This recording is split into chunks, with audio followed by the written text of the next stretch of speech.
Hi, everyone. I'm Emily Marsh from the Greater Concord Chamber of Commerce. Thanks for joining us for our webinar today. This is actually our second webinar with Mainstay Technologies. So thank you again for working with us again today, Ryan. I'm really looking forward to this presentation. I just wanted to let you know about a few more chamber resources that are available if you need additional help right now. You can go to concordnhchamber.com. From our homepage, you can quickly click on our COVID page, and from there, there's tons of links to additional resources that you can look at. We also have an archive of recorded webinars, and we will be recording today's event as well, so you can also watch it afterwards. That's it for me. I'm going to let Ryan take over from here and tell you a little bit more about today's presentation. Thank you so much. Excellent. Thanks, Emily. Appreciate it. Yeah, thanks so much to Emily for helping to arrange this and organize it, and to Tim and for everyone at the chamber.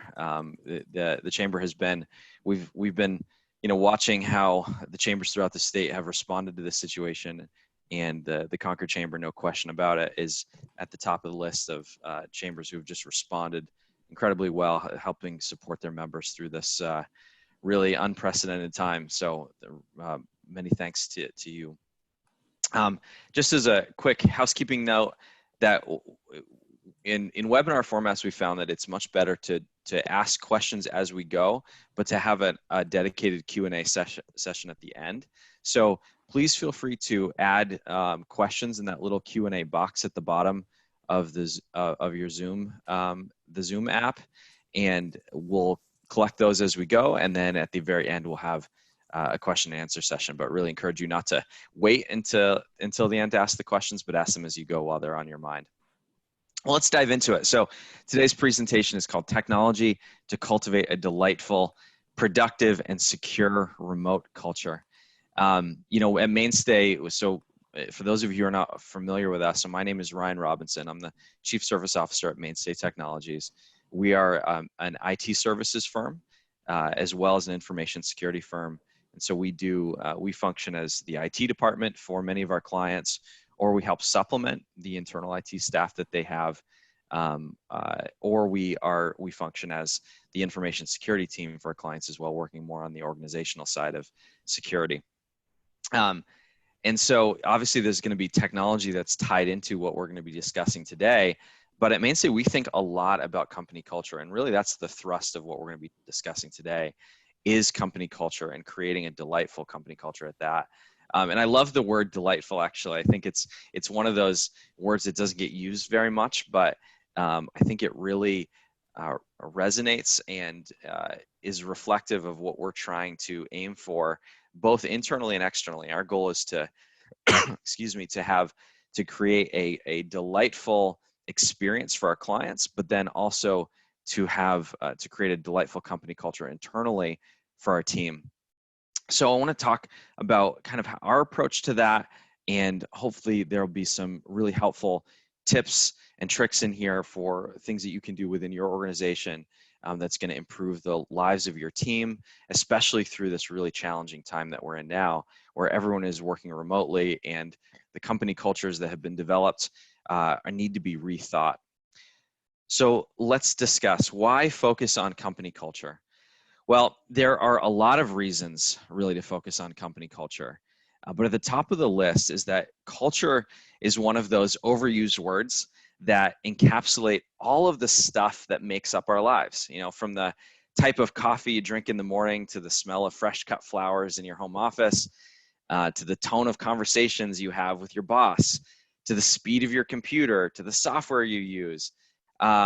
Everything is wrapped up in that word culture. So when we seek to improve all of those different elements, from our physical work environments at home or at a physical office, to our software, to our technology, our hardware, to just the communication that we have internally and externally, all of that is about cultivating a great culture that really makes our lives better. A delightful culture makes our lives better. And you spend so much time at work that's an incredibly worthwhile pursuit. What's notable, I think, is just how significant of a difference that leaders within an organization, whether it's a nonprofit or a company, can make regarding the overall happiness of their team by seeking to improve the company culture. And there's also a bottom line benefit for improving company culture. It's not only that it's going to improve the quality of everyone's lives, but there's a bottom line benefit there. I mean, your culture will drive, if you have a great company culture, a delightful company culture, that's going to drive happiness of your team.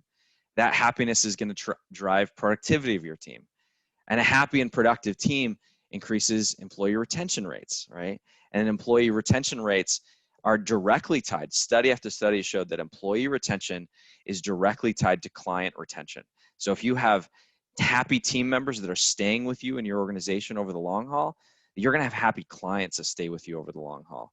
And client retention translates very directly to increased bottom line profits. I mean, there was a study done by Harvard Business School that showed that if you simply increase your client retention rate by 5%, only 5%, you can increase your profitability by 25%. You know, we all know that keeping a client is so much less expensive than getting new ones, but that study showed just how dramatic that difference really is. So, you know, a delightful company culture is going to make our lives better, but it's also going to drive bottom line profits as well.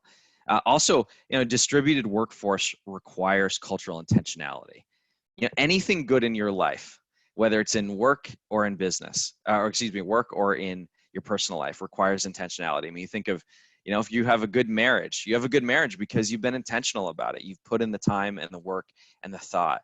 If you have a great, you know, physical environment at home or at work, that's taken intentionality. Your physical health is all about being focused on it and thinking about it and putting in the right practices in your life. All of your relationships at work and in your personal life, all of those take intentionality. Now, when we move to this remote work environment, a trend that's really unlikely to end anytime soon. I mean, a lot of people think, okay, well, once we get through, you know, the quarantine, then we're going to just go back to normal, or maybe there'll be slight distinctions. But most people believe now that the trend towards remote work that was already a trend that was on the march before this is now very much here to stay. And so, you know, with that trend developing, the previously, you could say, like built-in culture triggers that we had, you know, how workspaces are arranged and interior design and passing in the hall conversations and in-office collaboration and idea generation, all of those things can't be relied on anymore. And so we're going to have to rethink and be much more intentional than ever before.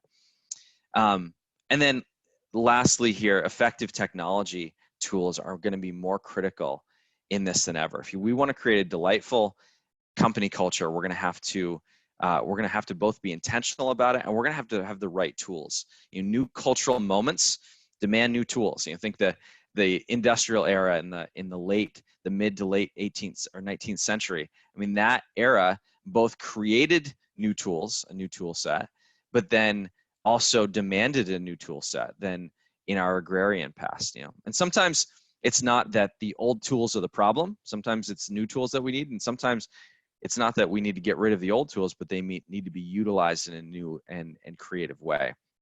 So throughout the discussion today, I'm going to point you towards some very specific new tools, as well as talking about training programs and how to utilize the current tools that you're using more effectively. So the key principles of creating a delightful company culture. First is better to be good than to look good. You know, when I hear people talk about company culture, all too often I hear people talking about the awards that they would like to win from having a great company culture, or the other benefits of having a great company culture from an appearance standpoint. They want to look the part. They want people to come into their office and it to look on the surface like things are great. And there can be all too much focus on that. Jerry Seinfeld, for those of you Seinfeld fans, I'm a big Seinfeld fan myself, and Jerry Seinfeld just came out with a new comedy special on Netflix. Now the guy is worth $950 million. You know, he's almost a billionaire. So you think, and he's 65 now. So you think, why is this guy out there working so hard? Well, his success is really a result of putting in the work, and putting in the work is inherently enjoyable, right? In other words, he wasn't focused on making $950 million. Like when he started his career and he had the practice of writing a joke, a really good joke every day, which was his goal. His maybe in the back of his mind, he wanted to make good money from it all, but his focus was on the work itself and actually being funny. And so the same thing needs to be the case when we think about company culture. We have to think about having a great company culture and truly having a place that delights our clients and our team, not just whether it's going to win awards or look good on the surface. It's so easy to fall into that trap of wanting to appear great rather than to actually be great. But if you follow Jerry Seinfeld's path, be great, and then you will end up having the rewards, the external rewards of that. Secondly, communication and relationships are the key to creating great culture. Our CEO, Ryan Barton, Mainstay was fortunate enough to win for the last 2 years in a row. We won the best companies to work for from Business New Hampshire magazine. We were, I think, number 7 on the list a couple years ago, and then this past year we were number 5 on the list. And we put out a blog post on our website when we won this most recent time, and our CEO Ryan Barton, I think, said it best in that, where he said, "I reflect on and study culture regularly, how to understand, develop, and steward it well. While company benefits, policies, processes, offices, perks, etc., are important and play a significant role in building or squashing a great culture, I believe that what matters is how the people on the team are treated and how they treat each other. That's it. I'd rather work in a dumpy office with poor equipment and terrible benefits, but with people who care about each other, do the right thing, work hard, have fun, and are a dynamic and effective team than the reverse." Getting to work here at Mainstay, where we get to have both the great offices, equipment, and benefits, and the caring, dynamic team, that's incredibly rewarding for all of us. Why do we prioritize culture so highly? It comes back to our mission and to the core of how we define success: to give more than we get. Translation: that we care for others, that we do the right thing, that we create value for all, that we use our resources and opportunities to help as many people flourish as we can, that we bless our clients, our team, our community, our environment, and all our stakeholders. So, the upshot of that is that, it's better to have a great communication amongst your team. It's better to have a great, dynamic, engaged group of people who care for each other and are always willing to have each other's backs. That's so much more important than any of the other things that can often go into excuse me, this is the worst time in human history to cough in public, so forgive me every time I do it. If I do cough, I don't think I've got COVID-19, and if I do, I think I've had it for like 6 months, because I've got a tickle in the back of my throat that doesn't seem to want to go away. So sorry for that. But that idea that company culture is so much about the relationships and the communication. They say that the 2 people that have the deepest impact on your happiness are your spouse and your boss, right? And that makes sense. If you have a great relationships internally with your team, that makes all the difference. And third, great culture starts with modeling, not telling. In Aristotle's ancient work on the art of rhetoric, aptly titled Rhetoric, very creative title, Aristotle argued that the most powerful argument that a human being can make, and remember this is a book about rhetoric, the art of public speaking and convincing people of things and communicating effectively. Aristotle argued that the most powerful argument a human being can make is with their actions. That a man of gifted intellectual powers and a smooth tongue can't be heard at all, essentially, if his actions contradict his arguments.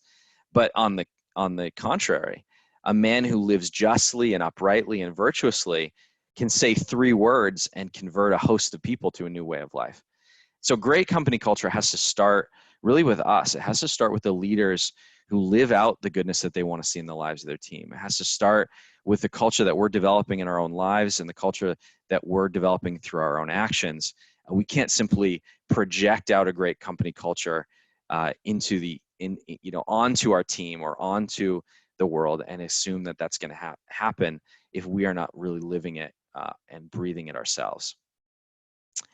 So let's talk about technology tools and some principles related to those tools to help cultivate this delightful culture that we've been discussing here. The first is a team integrating onboarding process. We all realize the importance of first impressions, right? Like, you show up for a job interview and you don't think, oh, just, sort of, I can be sloppy or slovenly and it's not going to be any big deal. When it comes, though, to the experience of our teams, when they show up for their first day and when they're onboarding, we often have this a little bit more of a laissez-faire attitude. We can have that attitude because we think, well, it's not like a first date where we're going to get one shot at it.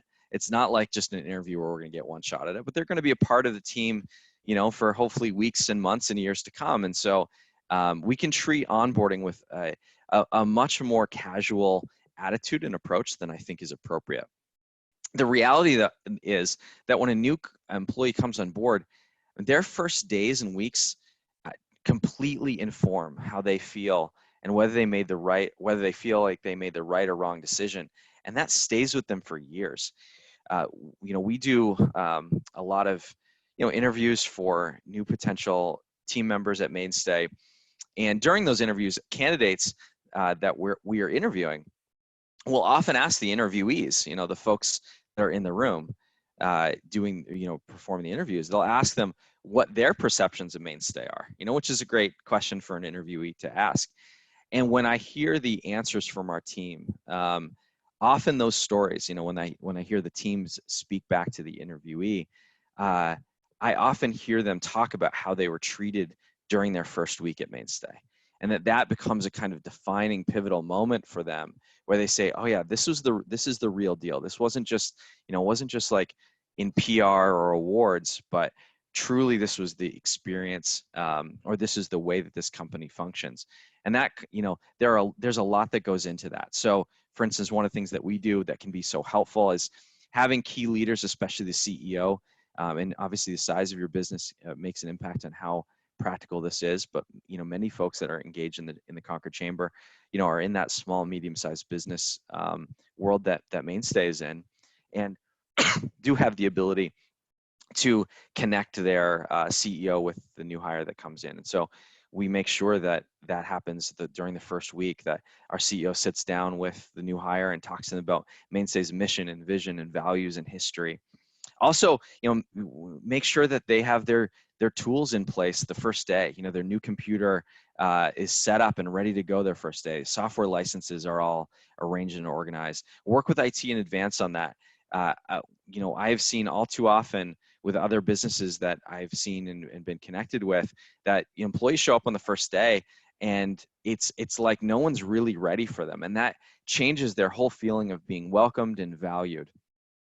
Training should be scheduled in advance, and the team member should have some sort of schedule and what I like to call a table of contents that gives them a sense of the first phase of their onboarding, something where they kind of know, here's what the roadmap is going to be, so they don't just show up and then get told each day, okay, here's what you're going to do this day, but they have a roadmap that stretches out at least 2 or 3 weeks in advance, so they know what that onboarding process really looks like.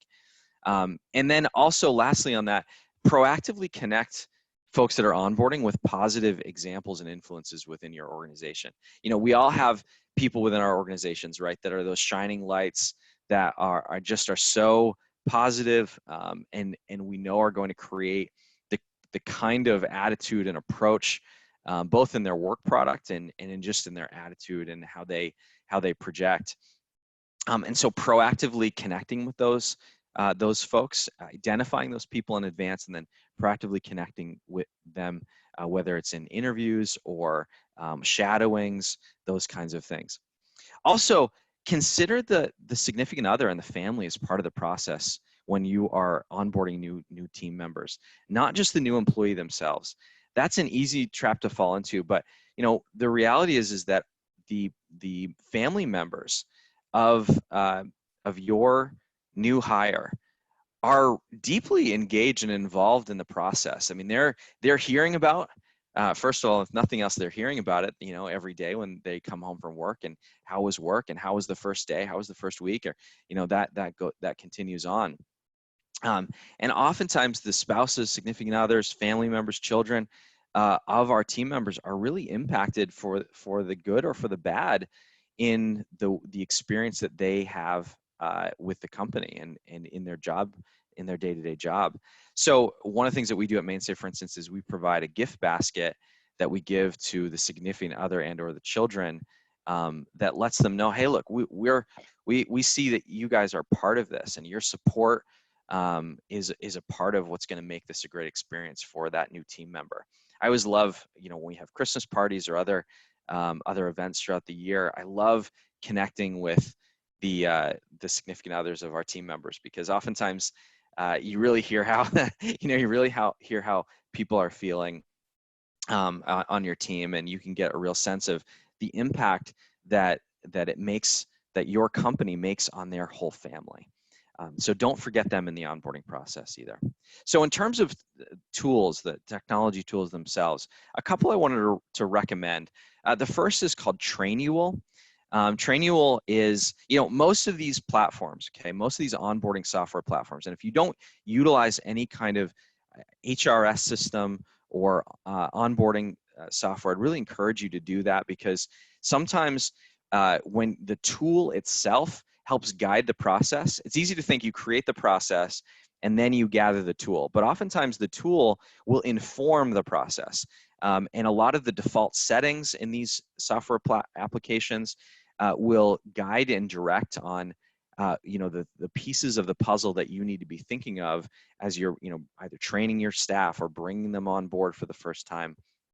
And so finding a good tool is such an incredibly helpful thing, not just for the tool itself, but also to help inform the process. So a couple good ones here, Trainual and WorkBright. Trainual, is a solid, it does both the onboarding process. It can also help manage benefits and payroll. And even there are modules where you can use them for your LMS or your learning management system as well. Trainual is one of them. And then WorkBright is a very good one. I'd say of the two, probably WorkBright's the more recommended. Very simple, easy onboarding process that can be completed, both from a computer or even from a mobile phone. Very smooth presentation. So those are two to check out. And again, just more importantly, just have an onboarding tool, whether it's integrated, a module that's integrated with your HRS system, or a separate one like Trainual or WorkBright. All right, let's talk about HR and the impact that HR can have. What's interesting is that we all know that HR, right, is connected to company culture. And yet I think all too often HR becomes viewed as almost like a hiring and firing machine. And so we really need to think about HR as moving HR from being a hiring and firing machine to really being a culture building team. Take a quick sec. So, we talk about being proactive in a lot of areas of our business. At Mainstay, we're an IT services firm. So being proactive is something that we think about all the time, and how proactivity from a technology management standpoint helps get in front of problems before they start in the first place. There's so many ways in which we know that being proactive is key. And yet HR, I think there's something in the nature of HR that we tend to think of as being a naturally reactive part of the business. We think of HR as hiring people when we need new employees, right? Like reacting to that need. Excuse me. We think of HR as firing people when they're not performing, right? Like they're reacting to that situation. We think of them dealing with interpersonal conflict when that conflict arises. So it's all reactive. But what if HR was given the charge to build the kind of culture that would get in front of those items and stop those from happening in the first place if they're negative? So what we should think of is resetting HR's goals. Going to HR and saying, and when I say HR, by the way, I realize that there are plenty of folks from smaller businesses that are listening to this this discussion today, and you may not have HR proper. You may not have an HR manager or HR director. Maybe you are the HR person, and also you're the chief cook, bottle washer, and HR person. So this can be even for someone who has this as sort of a part-time aspect of their job, but really challenging whoever is in charge of it to do things like increase employee retention so that you don't have to hire new employees, right? Like if you can increase and improve employee retention rates, that's so much more effective, because just in the same way that that employee retention improves client retention, likewise, and is, and if you have, it's cheaper to keep a client than to bring a new client on. The same dynamic exists for new hires as well. In fact, that same Harvard Business study that I was referencing before showed that it was 200% more expensive to hire a new employee than to retain one. So charge HR with that. Reset their focus. Another example of that would be charge HR to implement the kind of career growth tracks that motivate employees and prevent them from the poor performance that may happen in the first place, right? Poor performance is often, if you're dealing with giving people PIPs or performance improvement plans, oftentimes HR manages that process. But what if you could prevent them from having the poor performance in the first place by giving them a much clearer vision for their growth track and for what they, what could come if they develop their skills more fully, or if they got new training certifications. Giving them that vision can be something that HR can do effectively. And remember that HR often functions in this sort of back end or background supporting role, so that HR may be helping the managers, the direct managers, to provide those growth tracks and provide that vision. It may not be HR that sits down with the employee directly, but they're working with the managers to then facilitate that for the people that they, for their direct reports. A third and final example here would be, charge HR with proactively improving communication workflows, so that, amongst teams in particular, so that the breakdowns, the communication breakdowns that often HR has to get involved in don't happen in the first place. Again, that's part of that's mainly a process where HR is going to be working with individual team leaders to do that. They're not going to be doing it themselves, but giving them that charge. So turn HR into this proactive culture building team instead of simply this reactive hiring and firing group. For the technology tools in particular, what you want to look for is for tools similar to the training topic, HR, HRIS systems or HRS systems, or HRMS systems are sometimes called, HR management systems, HR information systems. These are tools that help HR managers to keep track. They're, the key line of business applications that help them keep track of everything from the onboarding process to payroll, to managing benefits, to managing performance improvement plans, to managing learning, to implementing a learning management system, to helping with communication workflows. All of those things can be facilitated if you have a really great human resources management system.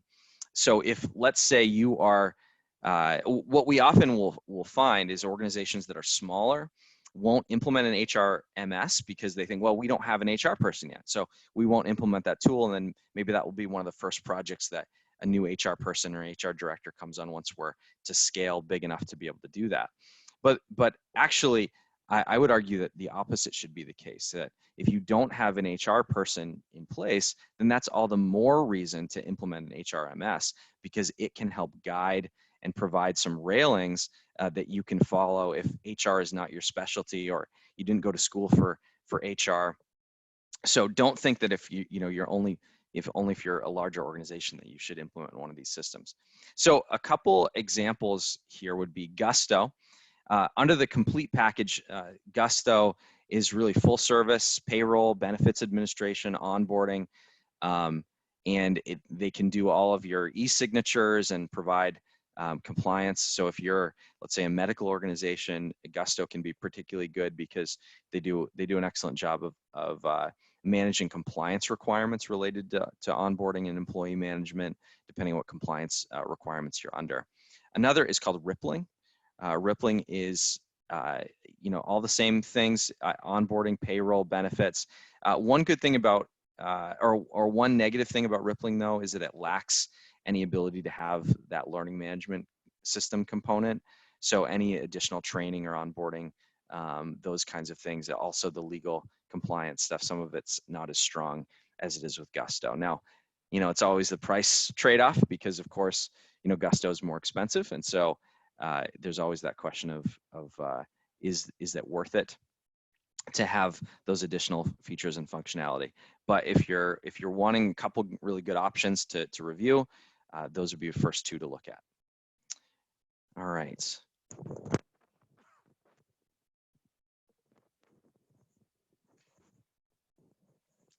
All right, let's talk about training. So you want to create a delightful culture? Well, you have to have happy people, right? Like we talked about before. Their experience has to be great. Well, we often think about creating a great experience being about what we do externally to improve the quality of life or the culture of our organization. But what's interesting is that users themselves, right, your employees themselves, have a profound ability to shape their own happiness and much of their job satisfaction, which then has this deep impact on company culture, is really tied to how well they're able to do their jobs. And how well they're able to do their jobs is really tied to how well they're trained to do both the individual functions of their jobs, but also how well they're trained to utilize the tools that they have. I mean, if you imagine a machinist showing up at work and not really understanding how the machine he's operating works, and some of the subtle nuances and what's sort of underneath the hood, as it were. Or imagine a carpenter not knowing how to properly use a square. These folks would be ineffectual at best, and miserable, and probably wanting to go into a new line of work at worst, right? I mean, so much of our job satisfaction comes not just by being given attaboys and pats on the back and promotions and pay raises. So much of our job satisfaction comes in our own internal recognition about how well we are doing with it. So what I'd recommend is that you make training official. What I mean by that is training is one of those areas in business where people always believe they ought to do it and they ought to do more of it. Both individuals believe they ought to do more training, and organizations, companies believe that they ought to provide more training. But oftentimes they don't actually do it. Well, why is that? Well, I think the reason is because, or a key part of the reason is that there's often no program in place and no one leading the charge to make sure that that program is implemented and actually happens. So if you recognize I think the truth of what I'm articulating here, that a great company culture is tied back to an employee's ability to do their job and do that job well, because there's so much happiness and satisfaction that comes from that is going to impact their work with customers, is going to impact their engagement with each other. So many things so many positive things come from that. Their retention, their likelihood to stay with your company dramatically increases if they feel like they are providing real value to the company and value to your customers. So if that's all true, then what we really need to put in place is, first of all, a leader that's in charge of training. I mean, I know that sounds simple, but so much of the time, there's just no one that's actually running the ship. And so training becomes something that's talked about in executive team meetings, but never actually gets realized because there's no one actually driving it. And that person should then be driving to a particular program. So a training program, should be something that's rolled out and seen as something that's connected to every single employee for an organization. And that program should have clear goals, proper training platforms, so tools like the ones I'm going to talk about in a minute, proper incentives to team members to encourage them to take those trainings and to really fulfill those obligations, and accountability. There needs to be accountability either from that leader themselves or from direct managers. So if you think, okay, well, it's, excuse me, if it's going to be really difficult to get the program in place, and that sort of sounds like an overwhelming process, like, oh man, we got to put together these goals and figure out what tools we're going to use. Start with the leader in charge. Assign someone within the organization to be your training champion that's going to drive that to completion, and then put that on their plate and say, okay, here's your goal, here's your objective. You need to help us establish really clear goals for each core team.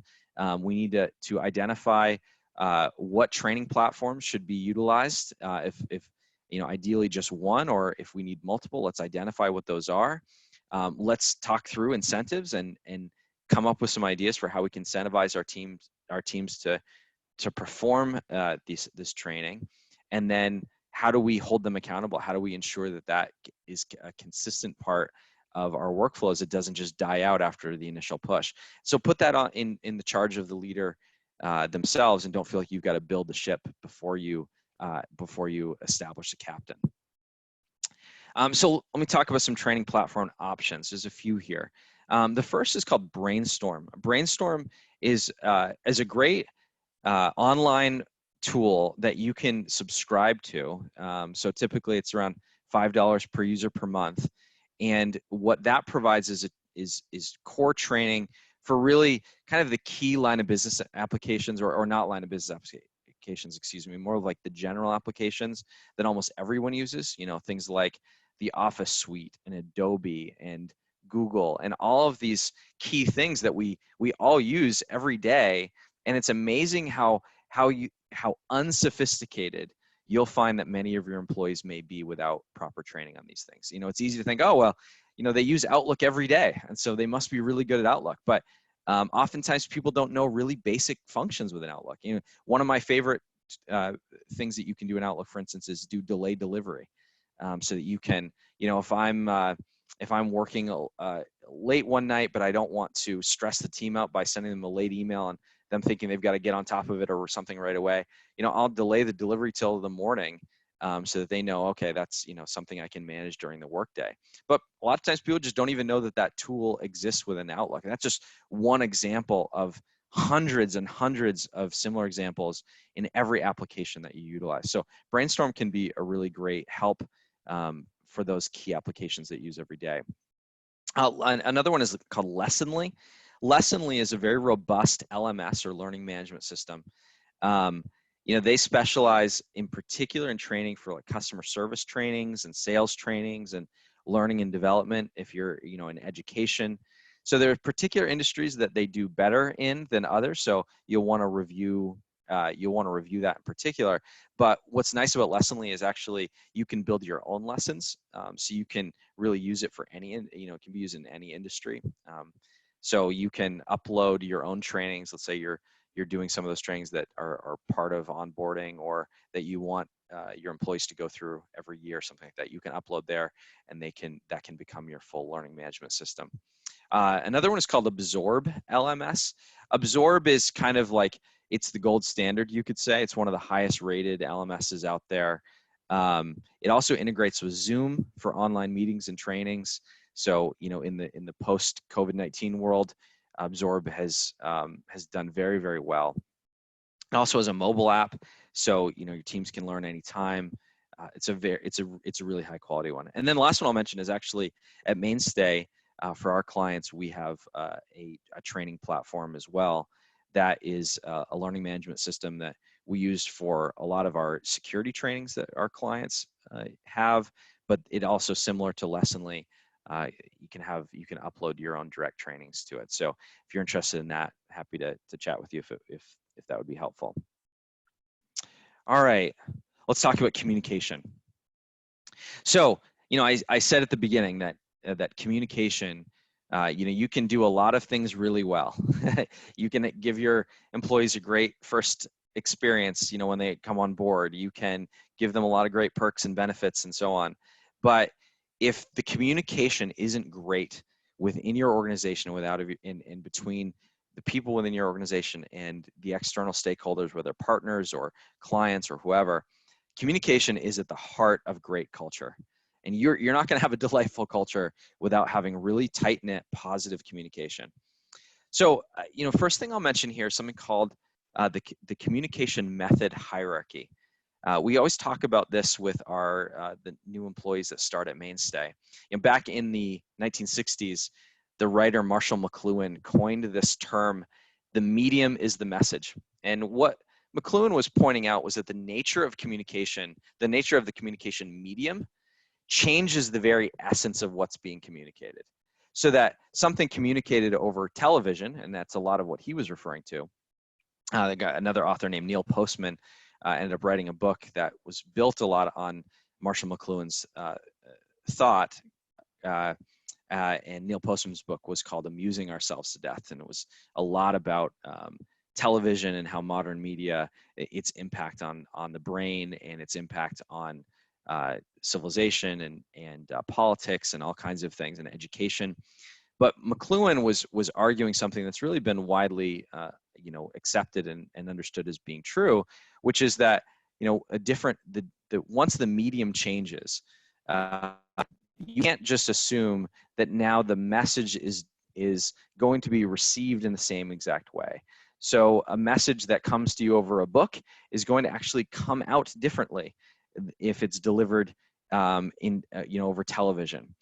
Well, if you fast forward that now to our time, and especially in the business world, I think we ignore that principle at the peril of our company cultures. So, the way I think it expresses itself most in business is if you think there are many different communication methods that you can use within the communication with both externally, but also within your team. There are very text-based and disembodied forms of communication like chat, texting, IM, email. And then there are, sort of the more personal forms like phone and video conferencing, video chat. In person, of course, even in person, right, is a method. And so there's a hierarchy basically. And it's a helpful way of thinking of it. There's a hierarchy from kind of low to high in terms of how personally engaging that communication medium is. At the bottom end of the scale, I mean, how many of us have had that experience where we send an email and someone really interpreted that email, differently than what we meant, what we were meaning, but because they couldn't see the expression on our face when it was, when we were typing it, or they couldn't hear the tone of voice or the slight intake of breath at a certain juncture in the phrase, like all of those things change how those messages are received and how they land. They also change the ability for that personal connect to take place. When I was a kid, this was back, some of you may remember this, back before the Verizon takeover, and the main telephone company in New England was called New England Telephone. They had a great jingle that I still remember in my head. I will not sing it for you. But one of the commercials I remember very vividly was commercial of the commercial starts and you see this grandfather sitting on a chair, and he's got kind of a Cosby sweater on, his very warm sweater on, and he picks up the phone, and then he pans over to another household, and you see a mother calling down to her son from upstairs and saying, "Hey, Jimmy, Grandpa's on the phone." And Jimmy, runs down the stairs, and he's got his baseball uniform on. And Jimmy picks up the phone and talks to his grandfather, and his grandfather says, "How was the game, Jimmy?" And Jimmy says, "Oh, it was great. I got a double and a single, and it was just wonderful." And of course, there's this happy, flowery music in the background. And then the commercial ends with New England Telephone, and their tagline at the time was "Reach out and touch someone." And the message was that this was a sort of sufficient. They didn't say this in a matter of in this many words, of course, but it was sort of an appropriate replacement for that in-person kind of connection that you can have over the phone, because you can reach out and touch someone, over a phone call. And I think we all recognize that that's just not the reality. That human beings are not disembodied creatures. And as much as we've been pretending we are, especially over the last month and a half, that's not the way that we work. And so we need to be realizing and thinking that each of these methods shouldn't be thought of as the same, a different method to do the same thing, but rather each of the methods that we use shapes the nature of our communication. So what we need to do is train our team. And this is what we always, encourage Mainstay employees to do, to go as personal and as embodied as is appropriate for a given situation. So it may not be that in every situation you're going to, go on site and talk to a client, or that you're going to, walk over to an employee's desk and talk to them in person. But that should always be a thought in someone's mind of like, how far up that communication method hierarchy can I get? There's plenty of times where you need to send the email, versus picking up the phone. But oftentimes, it's like, if you can have that video, if you can have an in-person talk versus a video talk, that's often better for improving the quality of the experience and making a delightful company culture. If you can have a video call instead of a phone call, since the COVID-19 situation, for instance, at Mainstay, we have been really defaulting internally to video calls instead of phone calls. They both work. We can both convey the message, but since we're not able to see each other nearly as much, if at all, then we really want to be able to see our human faces, and connect with people in that way. And that's been a huge, I think, psychological support to all of us through this time. If it can be a phone call instead of an email, do that. Again, sometimes it's not always going to make sense, but it really improves the quality of the communication, develops the relationship more profoundly, and oftentimes, ironically, it actually improves the efficiency. I know I can tell you that I personally have sent one too many emails where I spent a long time crafting an email thinking in my head, well, maybe they'll have this concern or this objection or whatever, where actually, a 2-minute phone call would have given me immediate feedback, and we would have been able to get through a lot faster than, a 20 email chain of finely crafted emails. So, understand the communication method hierarchy and talk to your team about that too. We believe that that's so important that, that's one of the very first things we have a training that we call the Mainstay way when new employees start. And that's one of the first things we talk about. So encourage you to do something similar if you can. Now, in terms of the technology tools, I want to talk about briefly unified communications.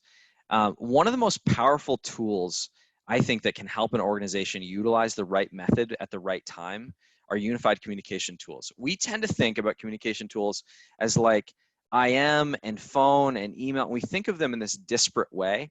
What a unified communications platform is supposed to be is where you have all of your different communication tool sets all in a single unified platform. So the two real primary players in the market right now, the two primary unified communication players are Microsoft Teams and Cisco WebEx.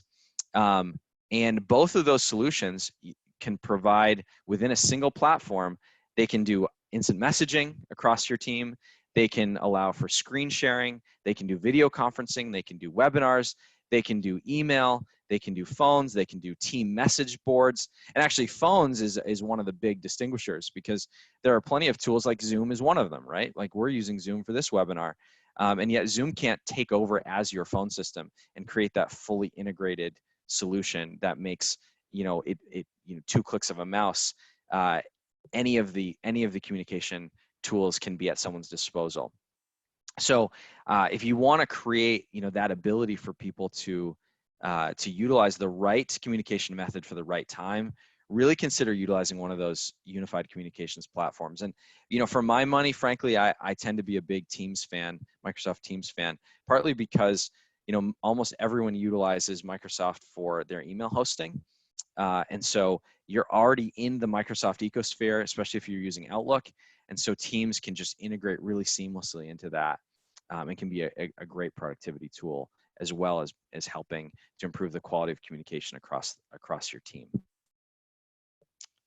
All right, so lastly, I just want to share some keys. I gave you a bunch of examples of different technology tools that you could utilize during this session, and I want to give you some just real quick tips on how to manage them. Once you start getting all of these tools, whether they're new tools that you're adopting or whether they're tools that you already have that you're just trying to utilize more effectively, I encourage you to do these 3 things. First of all, have internal champions for each system that you use. So, for every line of business application that you have, there should be a dedicated and assigned champion for that. So, if you are using, if let's say you're using Trainual, like we talked about earlier, there should be a Trainual champion that is the one who knows the most about that software and what it's capable of, who understand some of the pricing and the licensing, and who can help sort of speak to its benefits to the company leaders and to the managers. So it doesn't have to be these internal champions for different systems. They don't have to be the leaders or the managers themselves. They can just be people that are assigned throughout the organization, but someone who you can go to that's part of their job role, part of their job function. You know, I talked earlier about training and having leaders that are connected with your training platform, and your training program, I should say. They should be able to connect in particular with these internal champions for each system that's used throughout the organization, because they're going to be, you know, the most beneficial resources to them to help ensure that there's proper training for the team on those platforms. So internal champions is one. Second is having secure workflows. We think a lot at Mainstay about security, both on the technical side, the IT side, but also on the organizational side. And you know, one of the drums that we're constantly banging on with our clients is, look, it's not just that you have to have the right technical solutions in place to be secure.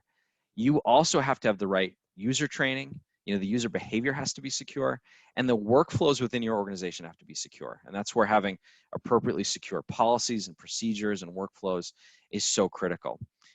So when you're thinking about security, don't just think about IT systems or having the right firewall or antivirus in place, but think about, are the workflows, is how we are sharing information within the organization, is that secure? Are we doing that in a secure manner? Are our people trained appropriately and understand the ways in which they could be compromised externally? You know, those are all things that make a deep impact on the quality of your company culture. If your team members are secure and their workflows are secure, and it's preventing you from, you know, leaking data, I mean, that just improves the whole feel of the organization, the strength, the stability, security of the organization, which trickles down to the employees and how they feel, and makes an impact on the culture itself. And then lastly, trusted partner. You know, work with a trusted both technology partner as well as security partner to help utilize the tools to the fullest that we talked about today.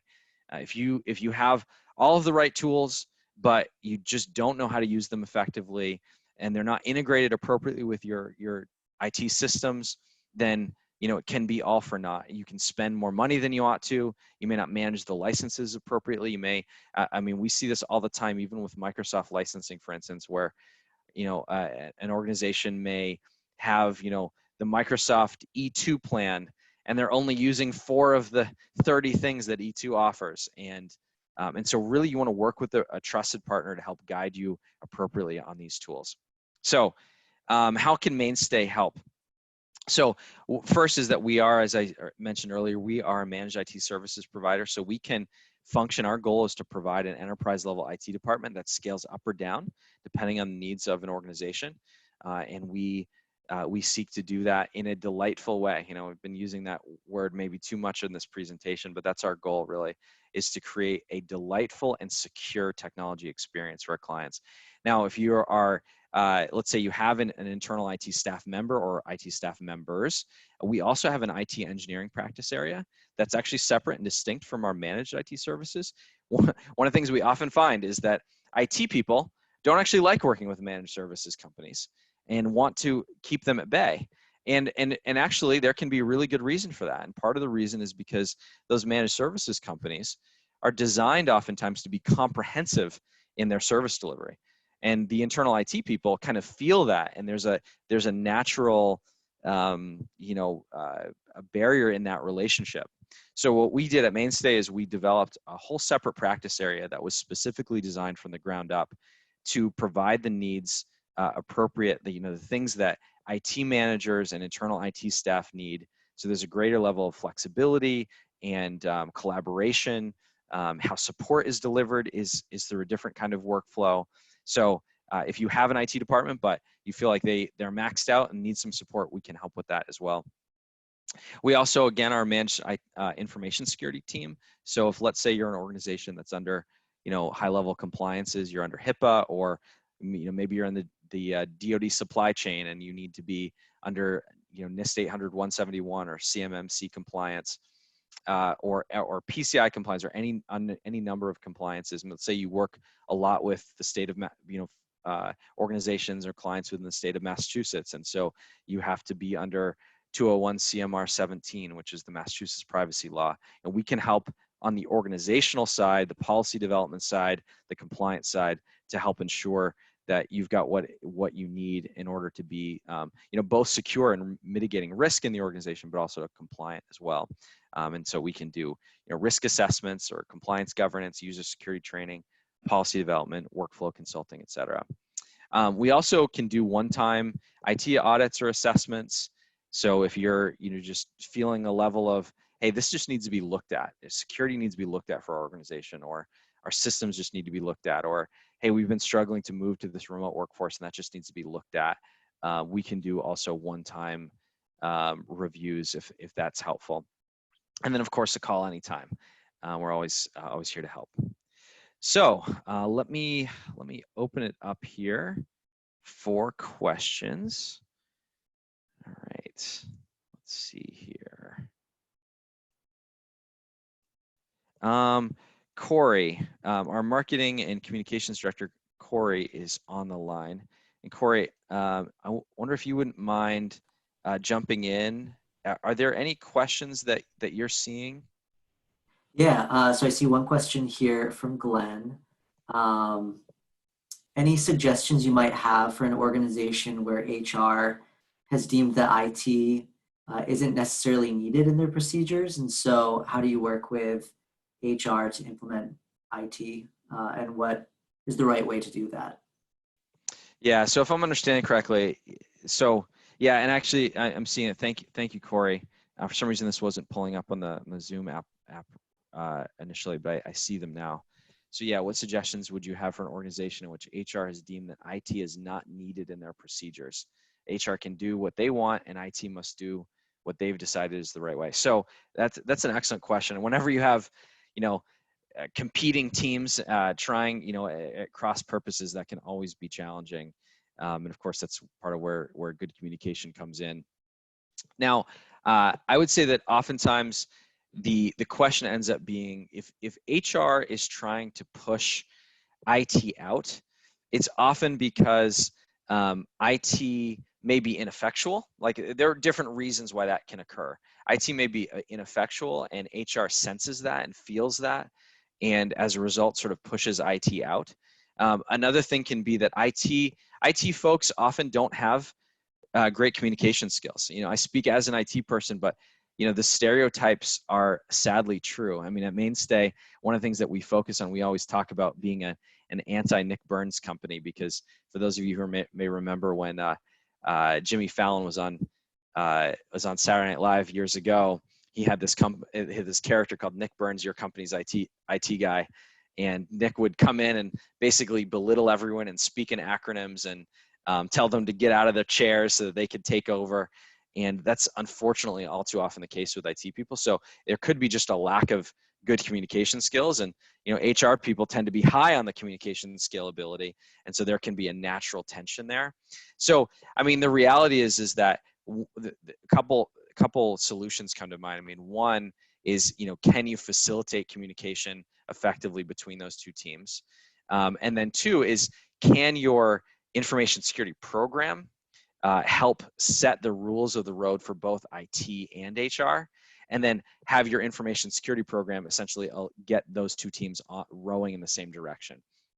When for those of you who may not be familiar with that terminology, information security program, ultimately IT and every other organization, or every other team or department within an organization should follow the rules of the road set by the security requirements or the risk mitigation requirements of an organization and their compliance requirements. And so, and some organizations don't have any compliance requirements, but they definitely have security requirements based on risk mitigation or the data that they have or the sensitivity and so on. And so if you can establish a really solid information security program, then that will help align teams very naturally. And so that can be one way of solving that problem as well. The devil's in the details on a question like that, frankly. And so, happy to chat with you directly to get into more specifics, because the answer to that question often is going to be, based on personality types and, what's at the root of where they're combating. So happy to jump in with more discussion on that later if it would be helpful. Let's see here, some other questions. If we use Microsoft Teams, how do you manage the communication if, say, clients are using Google tools? Great question. Yes, this is one of the big concerns, right? Like if you're using a communication tool internally, is that going to translate externally with partners or clients or what have you? So a couple things on this. First is that, let's say you use Microsoft Teams and you want to utilize that for video conferencing and phone conferencing and those kinds of things. You can still utilize that externally, even if someone else normally uses the Google tools. One of the beautiful things, for instance, about Microsoft Teams is that with a couple clicks of a mouse, when you send a calendar invite out through Outlook, you can turn that into a Teams meeting and it will automatically populate a Microsoft Teams link. They don't have to have a Microsoft account in order to click that link and then enter that Microsoft Teams meeting. That's a kind of a common misunderstanding. People assume, oh, that means I'm going to have a Microsoft account, or I'm going to have to be familiar with these tools. But it's not so. Very, very user friendly, very easy to use, and you don't have to have a Microsoft account to use them.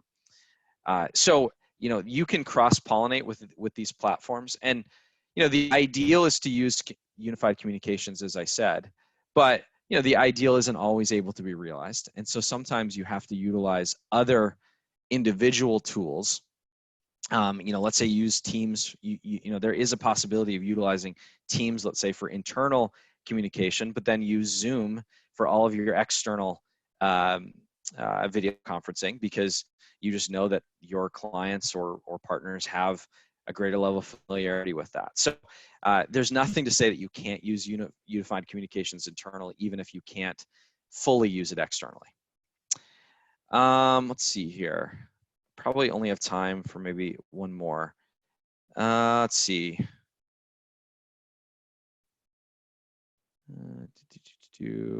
So this may be similar. So what do Microsoft Teams adopters use to communicate with external agencies who don't have the Microsoft Teams app? Yeah, I mean, I guess that sort of a piggyback on the other question I was answering. You can use them externally, even if someone else doesn't utilize that tool. One thing that just sort of to piggyback off that topic, and one of the reasons that we're particularly fans of Microsoft Teams is that the security permissions that underlie that are able to be much more granularly controlled than some of the other platforms that Google has, or Zoom, or what have you. And we're seeing a lot of security breaches amongst these various kind of platforms. And you can really put IT or your information security team kind of in charge of a tool like Teams in a way that you really can't. Something like Zoom. You can with WebEx as well, but it's a little bit more, Cisco products tend to be a little bit more foreign to IT people traditionally than Microsoft products. So you tend to have a better experience and tighter controls that way. So I think I'll stop there with questions, but certainly feel free. You can see on your screen there that Corey, the gentleman who had jumped in a few minutes ago, our communications manager, his email address is there, and you can feel free to send in any other questions that you might have. Also, I should mention that if any of you are interested in not just the slides, but I'm more than happy to send the notes as well for this presentation to anyone who would like. So just email Corey at choit@mstech.com, and we're happy to send any of those to you if you'd like. So let me pass the baton back over to Emily. Emily, you still there?